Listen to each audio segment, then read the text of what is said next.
he's so sorry he could not join our conversation, but today is the day with his kids. So this is my... No problem. Okay. No. So the recording has started. So please tell me something about you, Peter.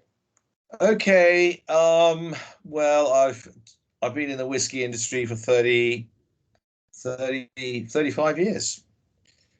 I joined J&B back in 1986. I looked after Southern Africa pre the end of apartheid and Asia, which was all about emerging markets, really, from a Malaysian point of view, for trying to set up a business for J&B. Then I spent a lot of time in Lebanon as well, the Middle East, Philippines. I mean, India and Vietnam were the two countries I really was like the first person into in our industry properly. So I always had a great love for these, you know, these sort of the front line, you know, the sort of, you know, I just love going out and trying to find a way of doing stuff in places that you wouldn't even think about going to in those days. Anyway, back in 1997, I joined Shivers Brothers with a brief specifically to see if I could try to pioneer the growth of Scotch whisky in China with Shivers Regal. Because in those days, China was not a whisky market. It was cognac in the south of China. And then, well, of course, there was hardly any money in China in those days. It was, you know, well, not what it's like today.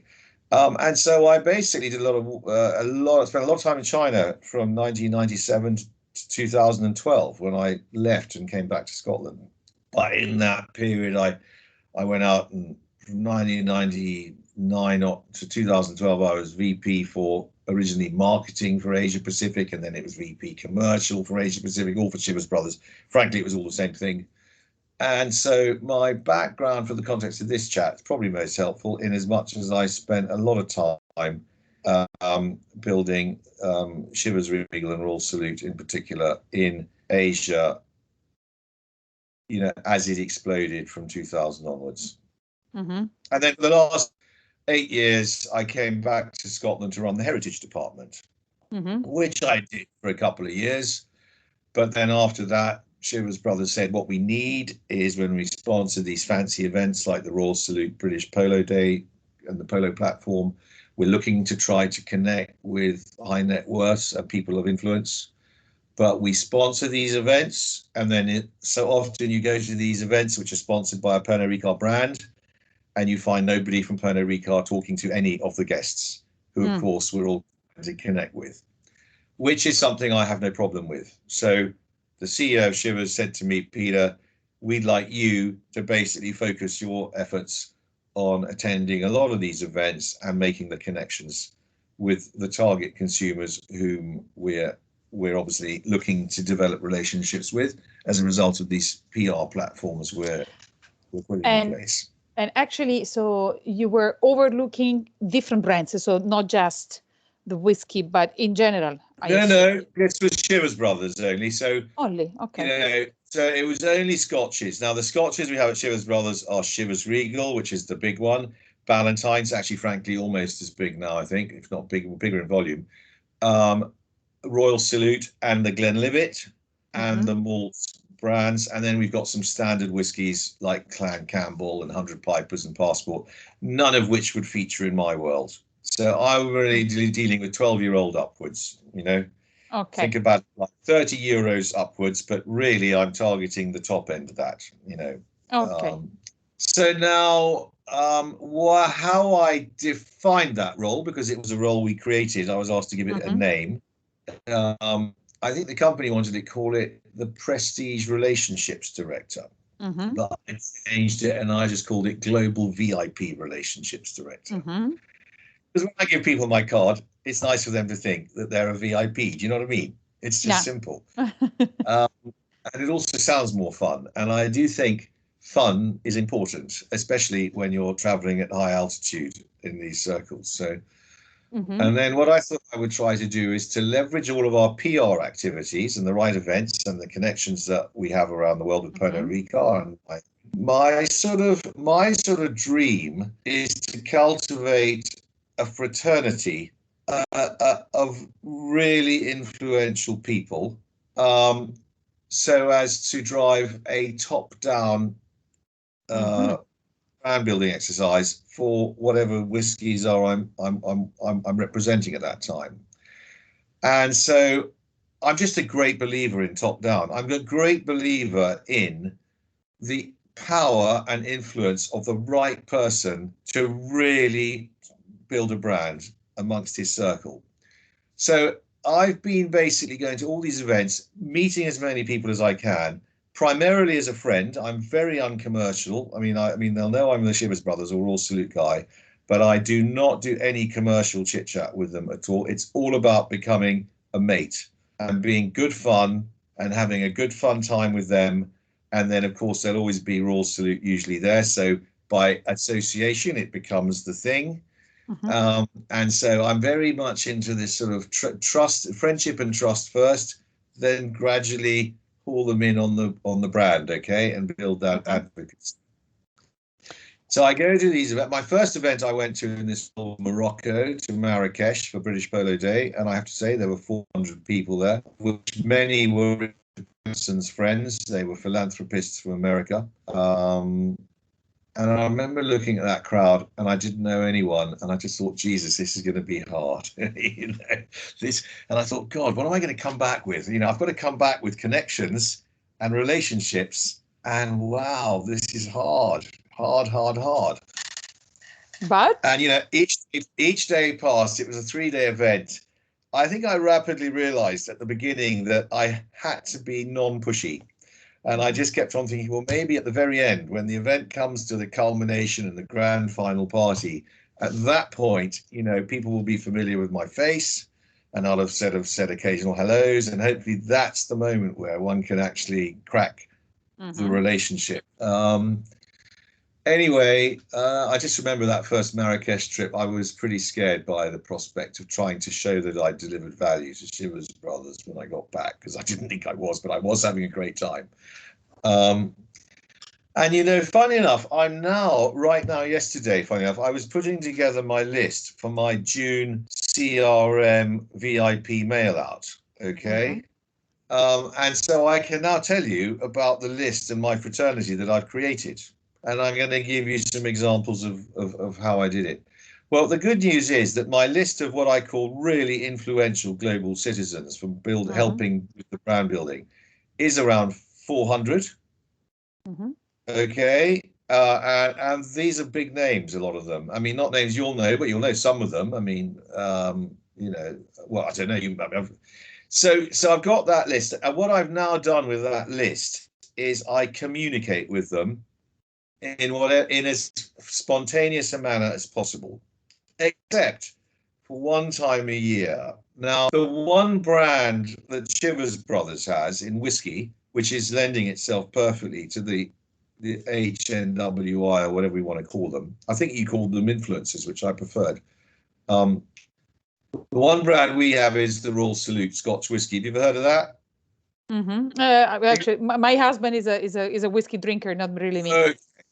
Well, Royal Salute in a nutshell is a 21-year-old blend, and it was created in 1953 as a tribute to the coronation of Queen Elizabeth by the then Sam Bronfman, the owner of Seagram and the owner of Shivers Brothers. And he was the only Canadian civilian invited to the coronation, probably as a result of his support of any royal philanthropic works. So he created this special blend as a tribute, and he made it a 21-year-old because it was associated with a 21-gun Royal Salute that you would expect as a mark of respect for a monarch visiting a British battleship. Okay, so it's a very simple story, and in its day, 21 years old was a remarkable age to make a whiskey at because it was pioneering. So this is a whiskey which opens a lot of doors. For me, it's nice to talk about. It's a great product. It's opulent. You know, I used to think it was odiously opulent, but now I'm quite into it. And so what I do every year is I send a nice card. In fact, I've got one here. This is what I did last year. Okay, do you see that? Yes, of course. Okay, so this is a beautifully made card. Okay, very high quality. That's the front page, and then you open it up, and I've got quite a nice looking inside, right? And on the left, it says stuff like, "Oh, the 2nd of June 2019, that was 2 years ago, is another historic and supremely special day for the world as we celebrate the 66th anniversary of Her Majesty Queen Elizabeth II's, the longest reigning monarch in British history and undoubtedly one of the wisest, la-di-da-di-da. And I'm sure you're aware also it was created to pay a tribute to the, so it's nice done. And then I write a handwritten letter here, okay? And then I add a gift. So I usually do an engraved quake, which is the cup of friendship in Scotland. Do you know what a quake is? The quake. Quake. Have you heard of a quake? No. Okay, stay there. I've got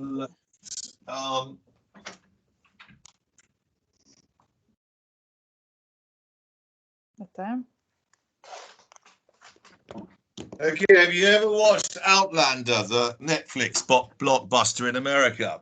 No. Okay, right. Well, this is a quake, okay? Do you see this? Yes. Have you ever seen one of those before? Not really. Okay, well, something to drink with 2 hands. Yeah, this is a traditional Scotch whiskey drinking vessel, and you have to hold it in 2 hands. So traditionally, clan chiefs of Scotland, who might be warring partners, when they went to see each other, they would share a quake, and you had to have a quake when you did a drink because it means you didn't have another hand to thrust a dagger into your, your other clan. So it's known as the cup of friendship. It's a classic symbol of Scotland. It's in every Scottish house. Okay, it's just a tradition, and you always have to drink it in one. So actually, that was probably what I did. Yeah. So there, what do we have there? I've got the Royal Salute Coronation Quake, 2nd of June 1953 to the 2nd of June 2019. So that actually went with that card I showed you. And then for a bit of fun at the back, I've just got engraved "God Save the Queen," okay? Because Americans love the British royal family, okay? So even though we take the piss over here quite a lot, this is something which brings a smile to their faces, and they put it up on their shelves and they use it and talk about it. So every year I send a nice personal message with a card like that, handwritten, with a little personalized gift to all these 500 people, and I've developed this relationship with lots of them. So the big question is, how is it working? Are they spreading the gospel? I think I can safely say I've developed quite a lot of advocacy through them.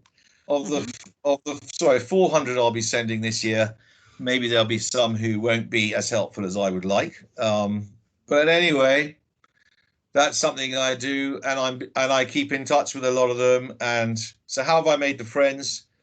I basically, I've made a lot more contacts than 400, but those are the 400 I think are the best ones, okay? They're the ones who are worthy of spending 20 quid on a CRM exercise per head once a year. But I have one question actually. So this is the top tier that you are in relationship with, of your clients you are in relationship with. So then I assume that there are other tiers, so 2nd tier, 3rd tiers, something like this. But among these 400 that you are mentioning, are you selecting the crème de la crème, actually, the best of these 400 and then you are dedicating, I don't know, special invitations to special events, or I don't know if you are inviting in their facilities where you're making whiskey or something like this? Okay. I'm not inviting. I have no. I mean, I operate on my own. All I can really offer is my friendship and my knowledge. And by the way, what I forgot to mention at the beginning is that I'm chairman of the Keepers of the Quake Society. You're the chairman of the Keepers of the Quake Society. Okay. Have you ever heard of it? Okay. No. This is quite helpful. So there is a collaborative and collegiate association of all the Scotch whisky industry companies in Scotland. Well, not all of them, but most of them. And it was established in the mid-1980s. And the mission was to honour and award was to honour people who've done great things in Scotch whisky across the world. Mm. So if you want to just imagine Scotland and tradition on steroids, okay? Imagine big castle, private armies, dukes and earls dressed like nobility are, and imagine a banquet in a massive room in the clan chief's castle in the Central Highlands. It's just go like those old movies you watch, those like what your children would love to read, Harry Potter or what? No, what is it? What would you like it to be? I don't read all those books, but anyway, it's really romantic, and basically it's our opportunity to sell Scotch whisky, to leverage all the romance and mythical powers of Scotland and traditions to benefit Scotch whisky, to make your hairs tingle. And it's the one. And what's extraordinary about it is we do it with all of our competitors. We all come together to do it together for the greater good of the Scotch whisky industry.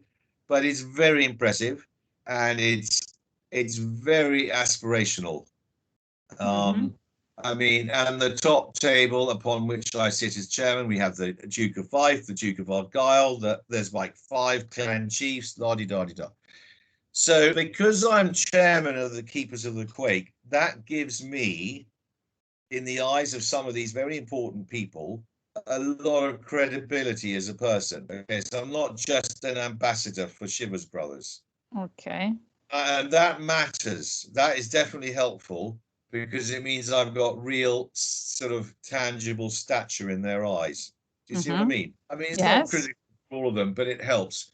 So for example, I've been going to Davos every year in partnership with Aberdeen Asset Management and Standard Life, which is a major financial company in Scotland. They do pensions and all the rest of it.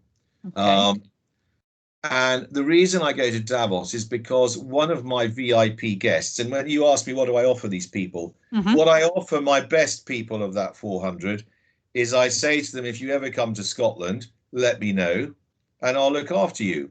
We can play golf, we can play at St Andrews, or we will go to the distilleries. If I'm there and I'm not traveling and I'm free, when you come to Scotland, or come to UK, let me know. I'll have to look after you for a couple of days. Okay. So it's like you say to a friend, if you come to Monaco, let me know. When I say, if you happen to be over here, let me know. You've got a friend in Scotland. If you ever need any advice on whiskey, let me know. I'll tell you what I can.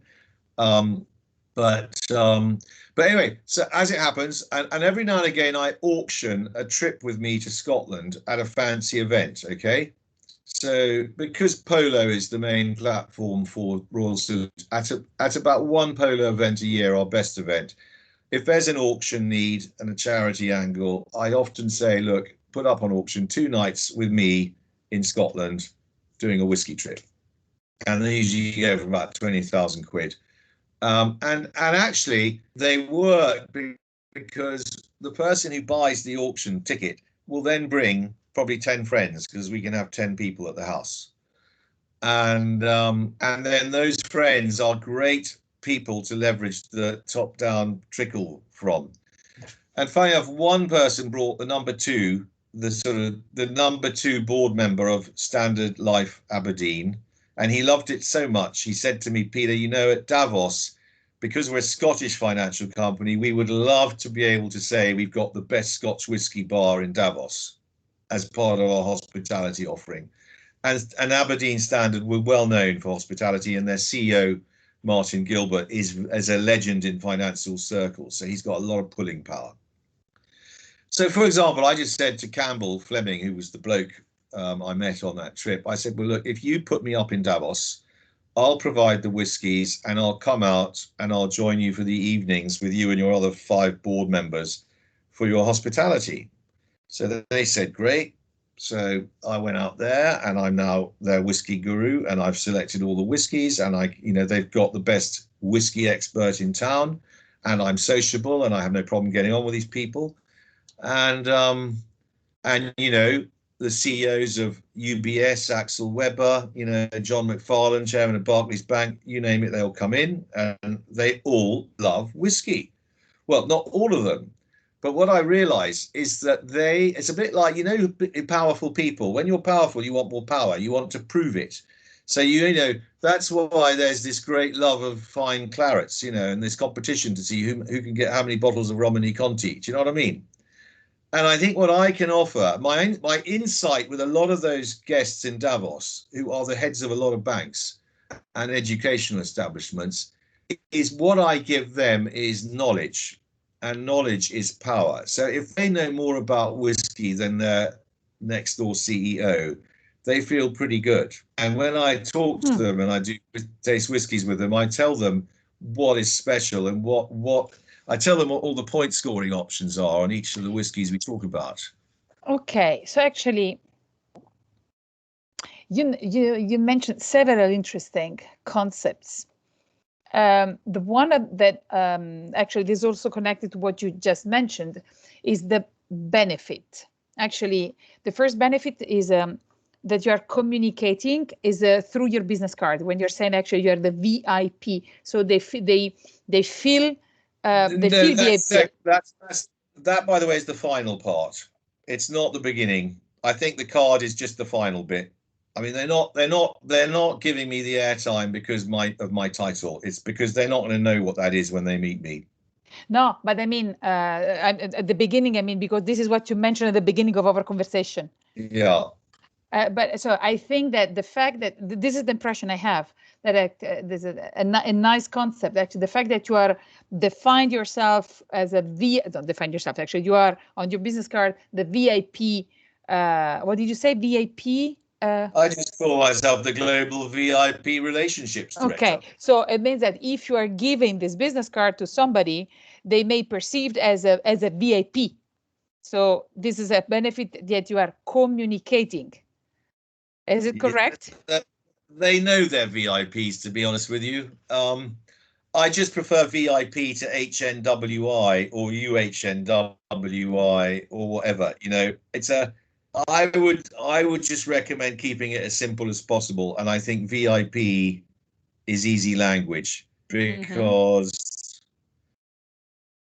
actually, to be honest with you, I think the bit which is probably, I mean, as I said, the combination of that and being chairman of the Keepers of the Quake is quite important. Because I think if I was a 25-year-old, mind you, in China, you get away with it no problem because people have no issue with age. It depends who you're with.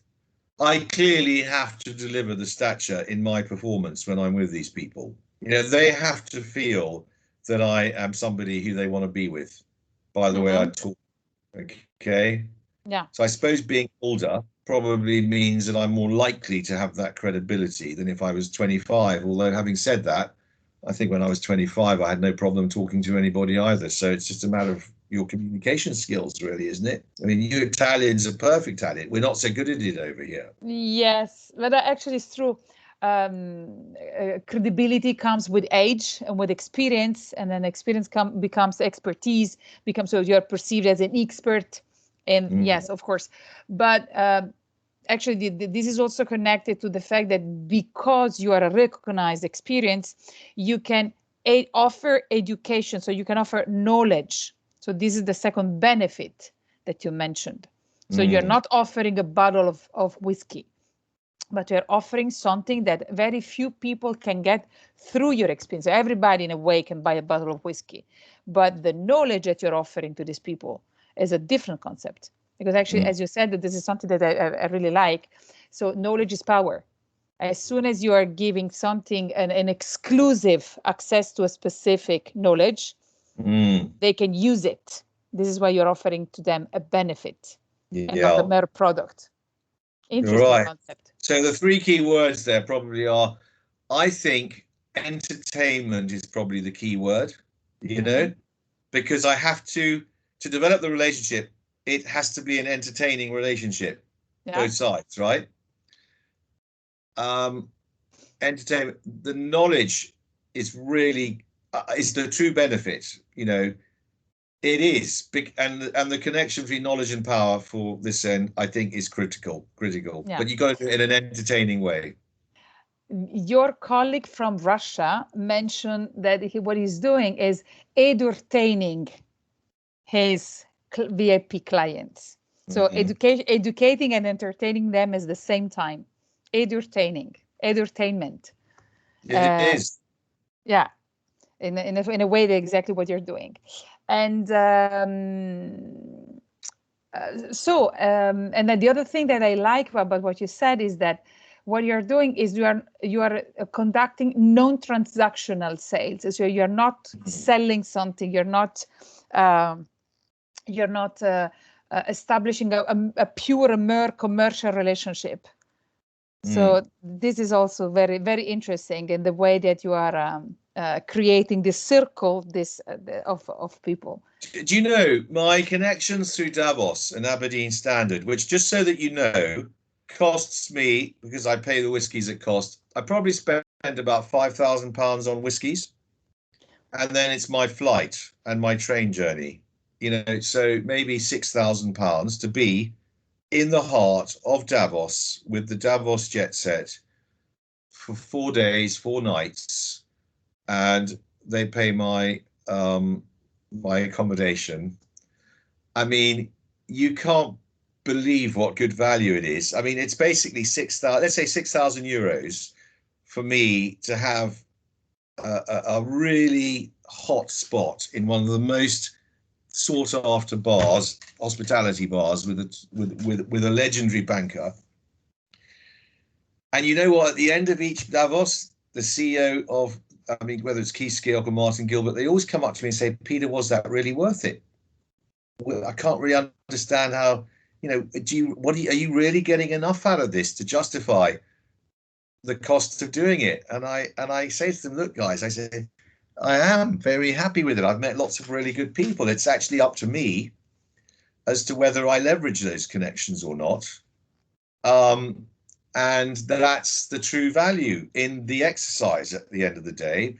But on top of that, just to have that billboard of our top whiskies in front of all the people who come in is almost the money can't buy. I mean, if somebody said to me, "Can you do a whiskey tasting with the CEOs of Barclays, Standard Chartered, and UBS?" I wouldn't be able to arrange it. Nobody could arrange that. But it's all arranged by the fact that they're coming into an event which has got, and I'm a bit of a surprise extra. So, and it's just a drinks party, by the way. It's not a bar. People don't get invited to a whiskey tasting. It's just part of the hospitality offer. But the critical bit is then developing those relationships. And now I'm going to use another key word now, because I've now done that 3 years on the trot. Sadly, this year was cancelled. But frequency matters so much. Frequency. So, if you can cultivate opportunities to meet people of influence on an ongoing basis in an uncontrived manner, then it builds trust. And of course, trust, I'm sure all the other people you've spoken to will say trust is critical. So, there are many people at Davos who I would have chatted to briefly in year 1, but year 3, they're becoming friends. So a relationship that stays in time. Yeah, and funny enough, with this CRM, with this COVID crisis, it's quite interesting because I've actually been contacted quite a lot by quite a lot, but not all. The level of contact I've had with some of these connections, who I would only meet every now and again, has grown.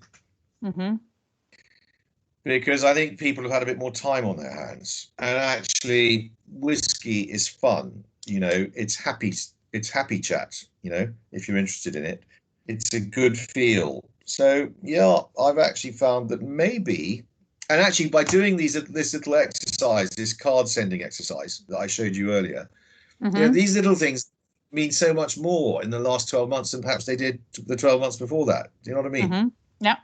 I think the impact is probably greater.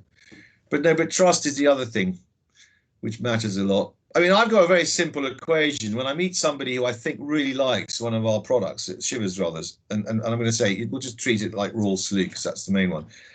I will say to them, do you want to be part of my Royal Salute Coronation Club?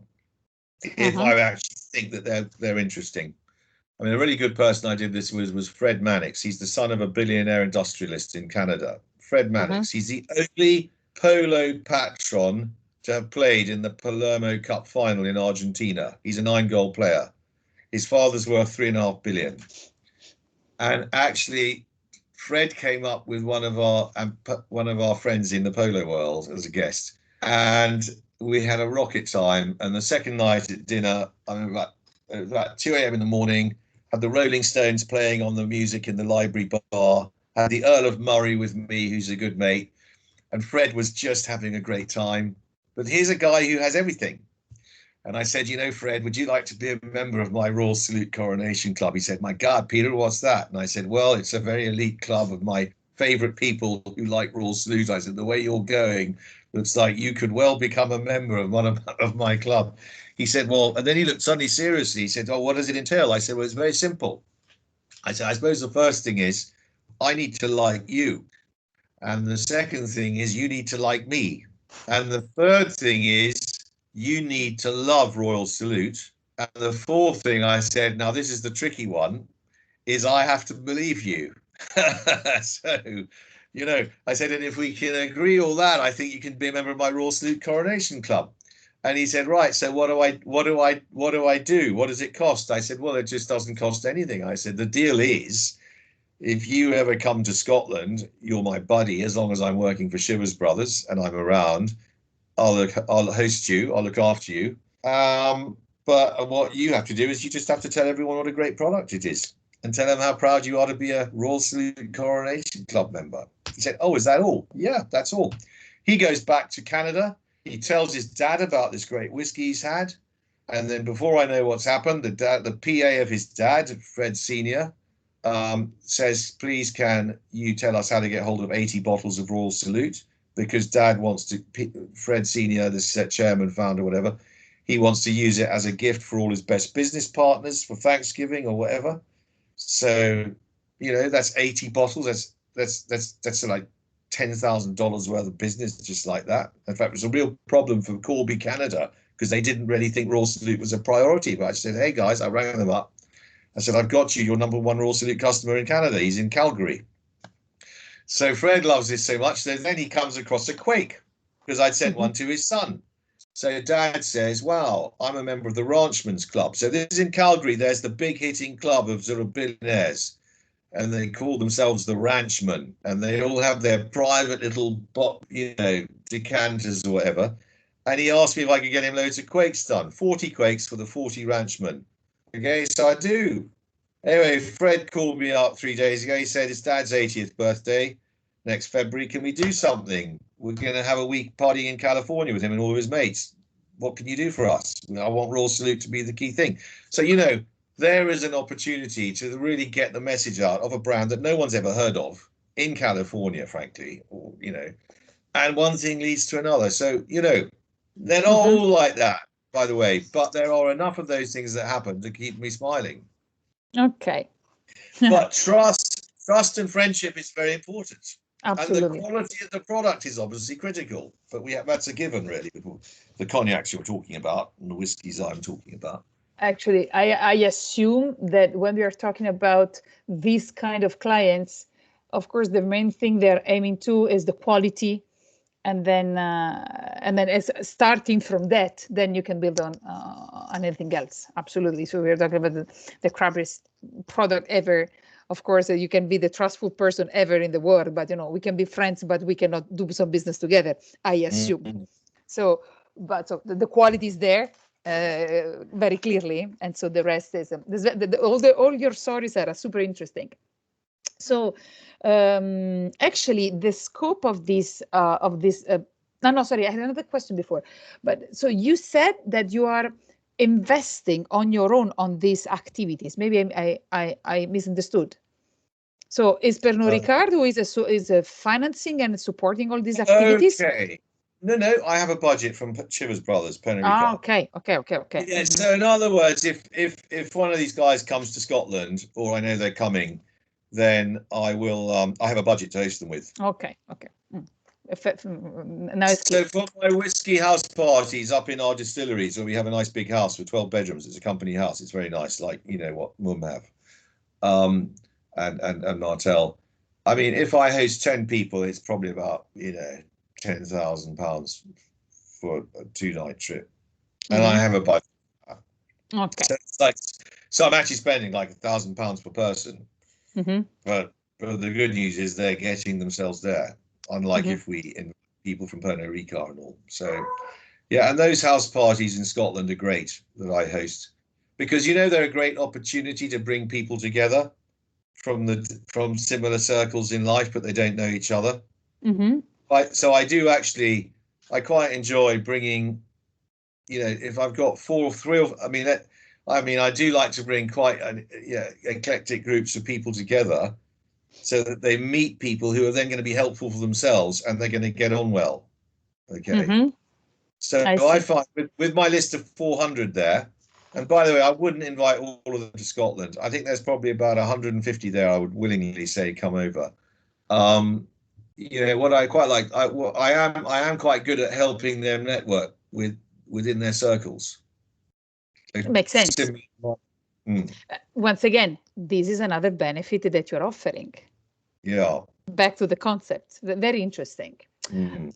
So actually, the scope of the research that Alexander decided to do with us is to understand what your customers think about the brand. So what we are analyzing is the customer experience all through the 3 stages. So the pre, the during, and the post, in order to understand what you're very good at, and if there are some opportunities to improve, if needed, the customer experience, the customer journey.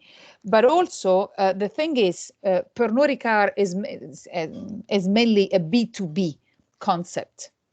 What the Pernod Ricard is doing through people like you is to develop a different business model, so more to B2C. So this shift that is not that easy in a typical context like wines and spirits. So it's a big challenge for Pernod Ricard. So this is why. Sorry. You're right. Huge. It's a huge challenge, and some markets are good at it, and some are rubbish at it. Exactly. So actually, we are in contact. We already spoke with some of your colleagues in other divisions, especially in Champagne, in Singapore, in Thai, in Hong Kong, in Japan, in United States, and Russia, and so what we are trying to get from you is to be in contact through you with a few of your clients, to talk to them, actually having the same conversation I just had with you, nothing more, nothing less. To understand what is the customer experience and what, from a B2C point of view, can be done in order to find the best practices and then to make it, to replicate it in a more structured way in order to increment the B2C business. So this is the Pernod Ricard challenge, and this is what we have to do. We spoke already with 9 clients in Japan, in Singapore, and 1 in US, if I'm not wrong. So we're getting interesting stories. And presumably these would be Martel clients, or would they be Pernod Ricard clients? Actually, we spoke with, of course, who is buying, for example, champagne, but he's also buying wine, whiskey, and then other products. Okay. Can I ask you who you spoke to in Singapore, because I might know them? The people, the clients. Actually, I do not remember their names. Doesn't matter, but I'm very impressed by what Singapore do, because they've got a great bloke down there who does it for them. They're doing a great job. I mean, let me just come on to Singapore, because you see, when I make my connections, what I really want is to be able to say, look, if you live in Singapore, I'll put you in touch with so-and-so, who can maybe, you know, give you a good deal and look after you as and when you need. Okay. Yes, of course. So now in Singapore, they've got a guy called Rajan Menon, who works for Frederica Singapore, who is brilliant. And I just know that Rajan, I just give him the contacts. I do the intro, and he goes for it. He's brilliant with these people. They love him. You know, he's sadly retiring soon, because he's probably about 64. But he's reliable. Everyone trusts Rajan Menon, you know, and he's a bit of a character. He's known across the cricket clubs and all that and so forth. He's an Indian guy, and so you know, he is perfect. And Australia do a great job, by the way. We have to talk with Australia.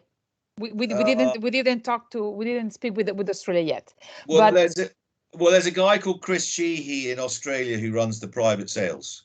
And I don't suppose he'll sell much cognac, but he sells a lot of whiskey, and he would be worth you talking to.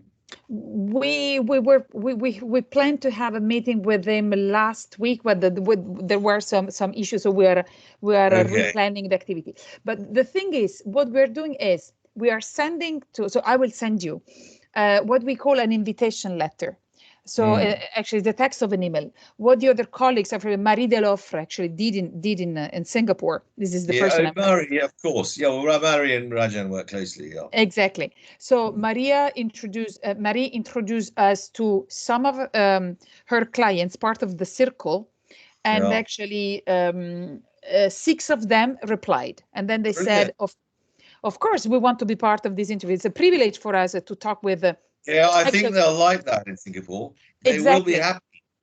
And so, and then we had fabulous conversations. So this is the most interesting part of our job. This is something that I really love. Yeah.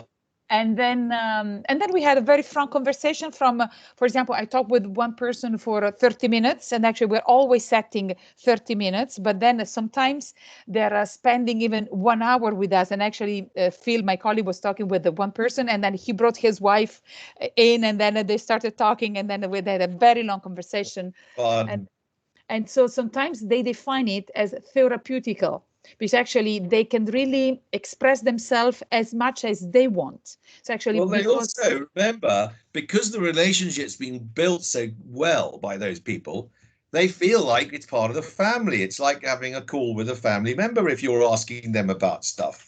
Yeah, so I really count on that, because it would be, so the scope of the research is to speak with final clients. So we absolutely need to talk with people like you, because actually you are the intermediary on the market. And then, and especially you are sharing, people like you are sharing with us many interesting information that will be part of the results, the final analysis. But the major scope is to speak with the clients. So we have a very incredible task that we need to talk with overall 30 people around the world. Right. And so more or less is 15 for whiskey, and then 50 for cognac and whiskey, and then 15 for champagne. But then actually the mix can change. This is absolutely not an issue. And so this is why Alexandra. How many whiskey people do you want? Oh, can be 3, 4, even 50. Yeah. So the more the better. Actually, the more the merrier. Okay. Well, yeah, because you're most interested in working out what worked well and how they ended up being involved, right? Yes, exactly. Part of the process. Yeah. So, for example, we did something very similar with a private jet company. So they contacted 200 people, and then 25 came back to them, and then we spoke with 25 people, and actually they're absolutely, so that level. So the same. That was Mr. Jet, I presume. Yes, actually, yeah. I say without saying, but yes. I do quite a lot with VistaJet, funny enough. And so, actually, VistaJet introduced Pernod Ricard to us. Oh, did they? Oh, that was what's his name? Matteo. Yeah, because actually we have worked closely with VistaJet, as we're both sponsors of British Polo Day, which is the one thing we have in common. Yeah. So I think that you know Matteo Atti. I do, but I know Andrew Thomas better. Okay. I spoke to him last week because they're kindly putting Royal Salute on board their VistaJet flights for us. Okay. Voilà. I mean, But we're providing it free of charge, but it's a great place for product placement, so it makes sense. absolutely. Absolutely. And so this is how the relationship has started. So we have already finished the research for VistaJet. And so then Matteo introduced us to Alexandre. And then actually Alexandre felt in love with what we have done with Vista. And then this is why they came with this big challenge, actually is the real business. And actually this is why our come si dice, expertise in the being, so we are researcher. So we are a neutral institution. So I'm not I don't know, McKinsey consultant who is really willing to push on the client and knowing why Pernod is better than somebody else. I can see your style will work very well with most of my friends in the whiskey world. So so I hope it will be fine for you to create this introduction with some of your, and then so I will send you this email. And how usually it works, as soon as they will reply to your email, to your invitation, then we will contact on your behalf these people. So we will always keep you in the loop. So you will always know what will happen with these people. We are not integrating you in the conversation because it has to be anonymous. Well, obviously. But that's it. So basically, Annalisa, I mean, I would, to be honest with you, now that we've chatted, I would prefer it if you spoke to the people of the names that I give you. I mean, it would be you, wouldn't it? Yeah. Okay. Yes, that's this good. is what I will do. It's me, actually. So it wouldn't be anyone else. You would be saying I'm going to send, you speak to a partner in crime. But I mean, I think it's better I can say I've met you, like I have now, and then I can say to 2 or 3 people or whatever, look, can you spare half an hour for a chat? I would be honored, actually, to do that. Let's just think about which country. I mean, you know what? I mean, I can think of people who would be very happy to chat to you.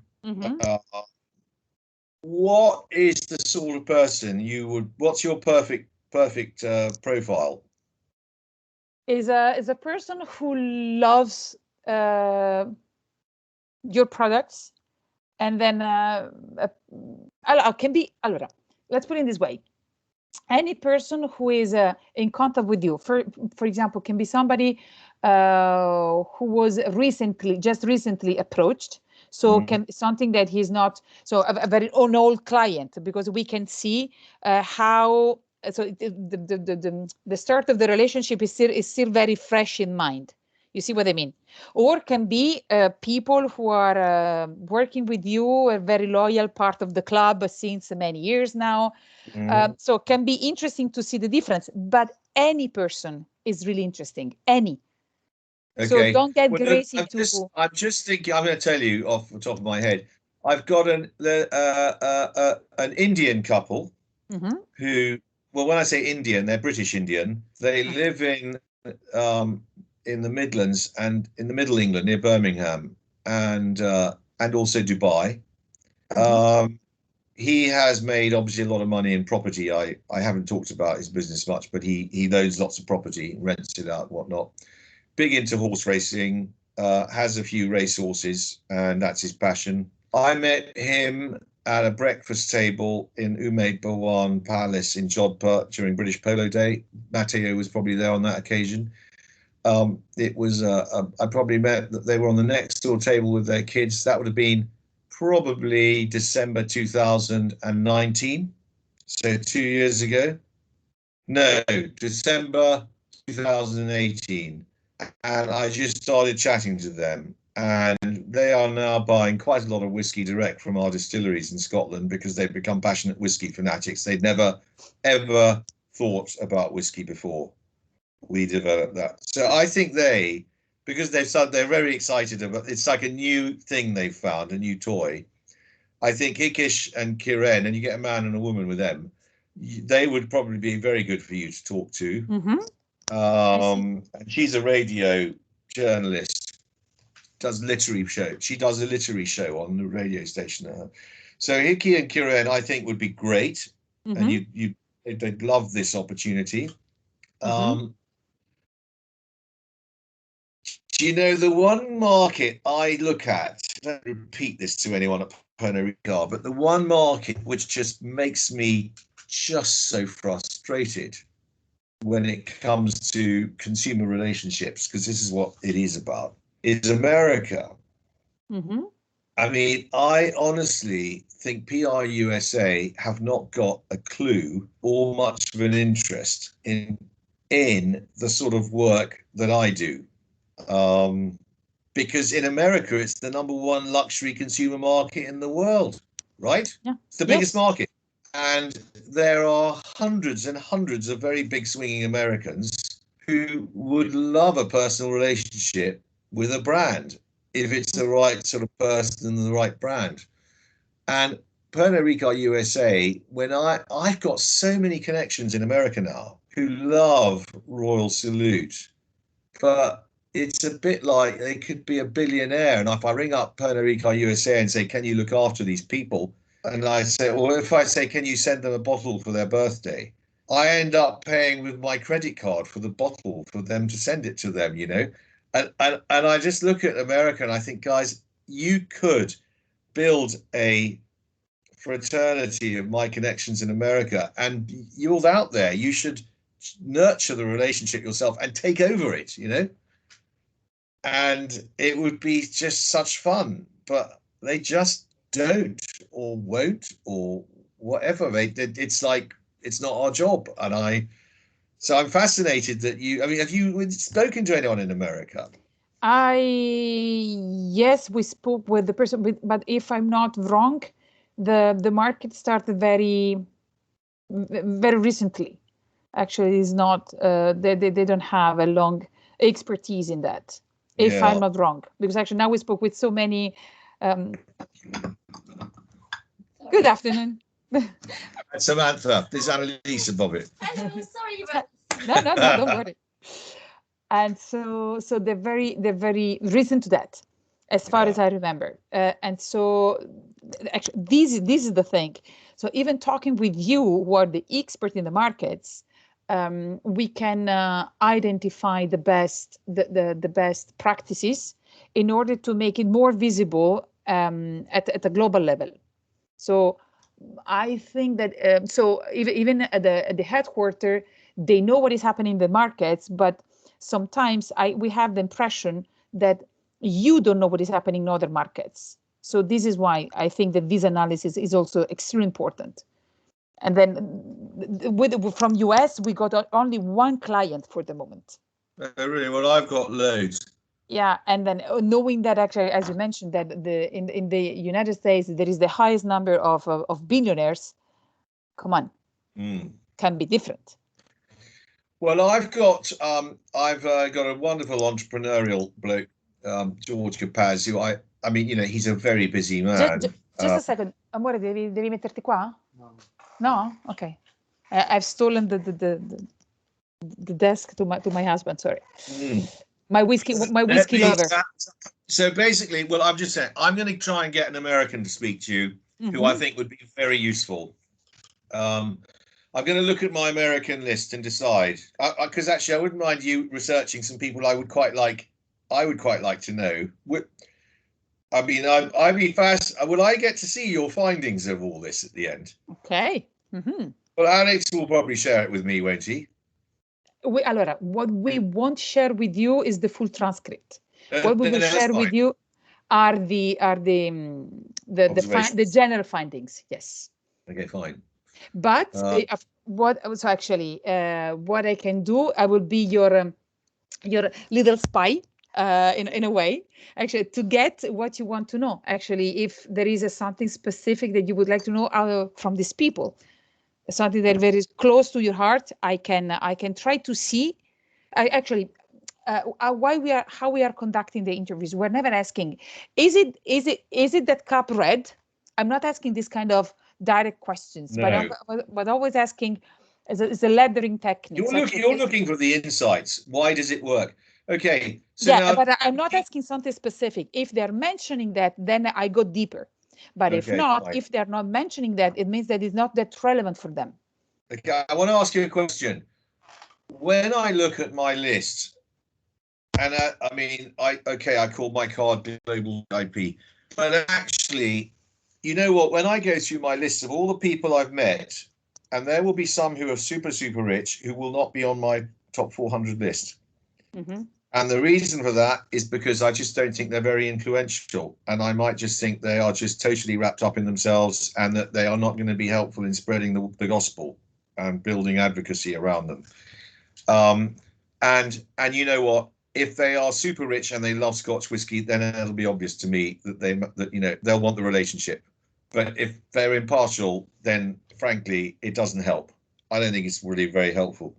So I tend to pick from my 400 here people who I think have genuine influence and who can help build a brand amongst their circles. And actually, the two best examples of my two best connections I've made are two people who are hugely social and hugely influential. And there's one in Australia called Lindsay Fox, who, believe it or not, is 84 next week. But I met him when he was 80 on a birthday cruise in the Mediterranean, and he had never drunk Scotch before. He left school at the age of 16, set up a trucking business. His business is called Lynn Fox. He's worth $3.5 billion. He owns Melbourne Airport, you name it. He knows. His network is outrageous. And he, by the way, I mean, he has basically got our Shivers Brothers whiskies across to his. I mean, I go down every year to host his birthday lunch for him now, and which you probably have half the private wealth of Australia, 85 to 100 blokes. He does an all-male lunch every year, and then he has a big partners lunch, a dinner party. But I do think that when you can get, the real bullseye in this game for me is when you get somebody on board who becomes a passionate fan of Mumm or Perrier Jouet or Shivers, whatever it is, but who then spreads it through who is the head of a very, very big and influential circle. And it's a small world up there, so it's not as hard as it seems, as long as you can nail it with the right person. Mm-mm. But I can even think of lots of people in the polo world who might not be billionaires, and they won't be, they won't be, they'll be buying sort of Royal Salute at 150 quid a bottle. They'll buy it, no problem, but that's their level. They're unlikely to spend 10,000 on anything because they won't be that passionate about collecting expensive whiskies. But let's put it in this way. For example, I don't remember from which country, which market they mentioned even, why not, would you be interested in talking with Harris? So actually people who have the possibility to be billionaires one day. So actually, but not that yet.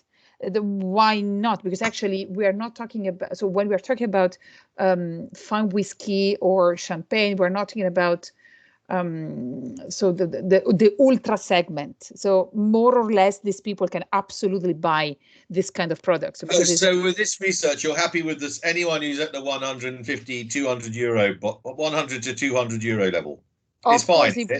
Absolutely, because actually, if we can get the access to the people who are buying the ultra very limited editions bottles with the special size of this kind of things, is even better, because actually we are getting the access to the top tier, as I mentioned before. But any loyal customers, any customer that is dealing with you in this very close way, absolutely is part of the target. We are willing to okay, reach. now there's somebody else who might be of interest to you, who's probably America's leading whiskey collector. Mm-hmm. His name is Mahesh Patel. He comes from a Gujarati family by race from India. They moved to Uganda. They were part of the Ugandan Asian community. They were expelled by Idi Amin, his father. He got in a plane at the age of 5 with his family with nothing and landed in an airport in southern England with nothing, having his father had a successful accountancy firm in Uganda. He worked hard. He did civil engineering. He moved to America, and he actually is a civil engineering business, and he builds hotels, cheap hotels. But in this process, he developed a passion, but somehow or other, he developed a passion for whiskey, and he has probably become the world's leading. Well, he could be the world's whiskey collector. And as a hobby, he runs a whiskey show, and he's now developing a whiskey concierge business in America. What is a whiskey show? Well, it's a whiskey. I mean, he does a whiskey show. He's doing one in about a month's time in Las Vegas, and he's got a network of people who love special whiskies, and they all come, and he arranges a gathering where they all come together. And for example, I often go to it, but I can't go because of COVID. But in a couple of weeks' time, I'm doing a Royal Salute virtual tasting with 20 people of his high rollers, with the Duke of Argyll, who's an ambassador for Royal Salute. So we're doing an evening with His Grace the Duke of Argyll and Peter Prentice doing a whiskey tasting with Mahesh's operation. Now Mahesh, therefore, he's basically a consumer, but he's also got a business supplying similar types of people with rare whiskies, which he's trying to cultivate and make money from. Would he be interesting to you? Absolutely. And I think he'd be very happy to chat. And I think he'd be interesting to you. You get two angles from him: Mahesh, the collector, and the passionate whiskey fan. And what's interesting about him is he deals with all the companies. Edrington, Diageo, Pernod Ricard. So you might find him fascinating in terms of what works for which companies, Mm-hmm. Because if we're going to be successful at Pernod Ricard, what can we do better than, or what is Diageo doing which works better? And he'd be able to give you a very objective view as to why whatever companies he works with work better for him than others. Mm-hmm. What would be interesting is that as soon as you are, if this person would be willing to talk to me, he will be. I'm sure he's busy the next 2 weeks. When do you have to finish your interviews by? The sooner the better. But actually, we wouldn't have as soon as we will be able to collect 30 interviews. That's it. And then when you will introduce him to me, so maybe to remind me that this is the person. So we usually what your colleagues are doing are, of course, simply put us in contact with them, but we don't know who are they, in which business they are, etc. Marie, for example, put me in contact with a journalist who was it's not a journalist, it's somebody who writes about wines and spirits, and I knew that before the meeting. But so this kind of information can be very relevant, so I can take this angle. Yeah. If not, I will simply ask for general questions. All right. So I will contact a few of my contacts to ask if they'd happily spend. What do you think you need? An hour with them, probably, don't you? I'm so sorry, 9.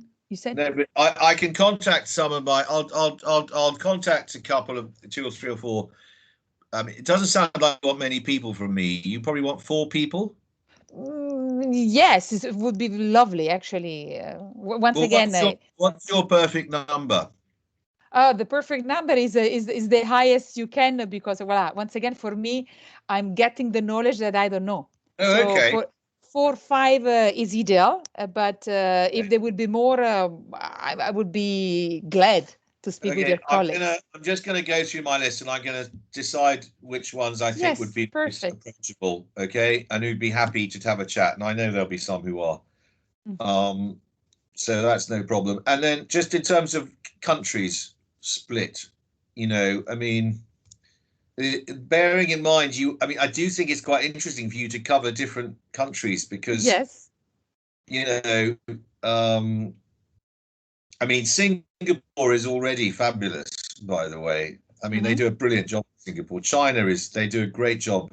China is very different because, of course, you have to be Chinese. I always find China interesting because a rich people in China are quite new phenomenons.